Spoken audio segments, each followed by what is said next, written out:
യെശയ്യാപ്രവചന പുസ്തകം 37 അധ്യായത്തിൽ യൂദയ രാജാവായിരുന്ന ഹെസക്കിയായെയും രാജ്യത്തെയും ആക്രമിക്കാൻ പ്രബല രാജ്യമായ അസീറിയക്കാർ വരുന്നുണ്ട്. സെന്നക്കരീബ് എന്ന രാജാവിൻ്റെ നേതൃത്വത്തിൽ.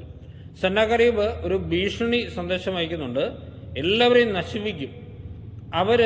ഹെസക്കിയ ഈ കത്ത് കിട്ടി, ഭീഷണി സന്ദേശം കിട്ടി. നിസ്സഹായനായ ഹെസക്കിയ ഉടനെ തന്നെ ദേവാലയത്തിൽ പോയി ആ സന്ദേശം കർത്താവിന് കൊടുത്തുകൊണ്ട് കർത്താവെ രക്ഷിക്കണമേ എന്ന് പ്രാർത്ഥിക്കുന്നുണ്ട്. ഇതിന് മറുപടിയായി ഹെസക്കിയായോട് കർത്താവ് പ്രവാചകനിലൂടെ അരുളി ചെയ്ത ഒരു കാര്യം ഇങ്ങനെയാണ്: എനിക്ക് വേണ്ടിയും എൻ്റെ ദാസനായ ദാവീദിന് വേണ്ടിയും ഞാൻ ഈ നഗരത്തെ സംരക്ഷിക്കും. അതിനുശേഷം നമ്മൾ കാണുന്നുണ്ട്, കർത്താവിൻ്റെ ദൂതൻ അസിറിയക്കാരുടെ പാളയത്തിൽ കടന്ന് 1,85,000 പേരെ വധിച്ചു. മാനുഷികമായി ചിന്തിക്കുമ്പോൾ ഇതൊരിക്കലും സാധ്യമല്ല. പക്ഷേ ദൈവത്തിൻ്റെ ദാസന്മാർക്ക് വേണ്ടി ദൈവം അത്ഭുതങ്ങൾ പ്രവർത്തിക്കും, അതുറപ്പാണ്.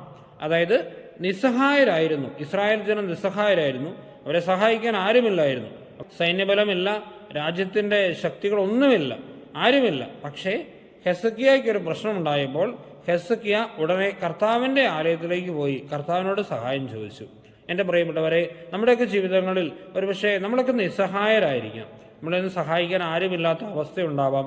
മാനുഷികമായി ചിന്തിക്കുമ്പം ഒരു വഴിയുമില്ലല്ലോ എന്ന് ചിന്തിക്കുന്നവർ നമ്മുടെ ഇടയിൽ ഒരുപാട് പേരുണ്ടാവാം. പക്ഷേ ഭയപ്പെടാതിരിക്കുക, ഈശോയെ ആശ്രയിക്കുക. കാരണം കർത്താവ് പറയുന്നുണ്ട്, എനിക്ക് വേണ്ടിയും എൻ്റെ ദാസനായ ദാവീദിന് വേണ്ടിയും, അതായത് കർത്താവിൻ്റെ ദാസന്മാർക്ക് വേണ്ടി കർത്താവ് അത്ഭുതങ്ങൾ പ്രവർത്തിക്കും. ഈശോ അനുഗ്രഹിക്കട്ടെ. നമ്മുടെ കർത്താവ് ഈശോ മിശിഹായുടെ കൃപയും പിതാവായ ദൈവത്തിൻ്റെ സ്നേഹവും പരിശുദ്ധാത്മാവിന്റെ സഹവാസവും നമ്മെല്ലാവരും കൂടെ ഉണ്ടായിരിക്കട്ടെ, ഇപ്പോഴും എപ്പോഴും എന്നേക്കും. ആമേൻ.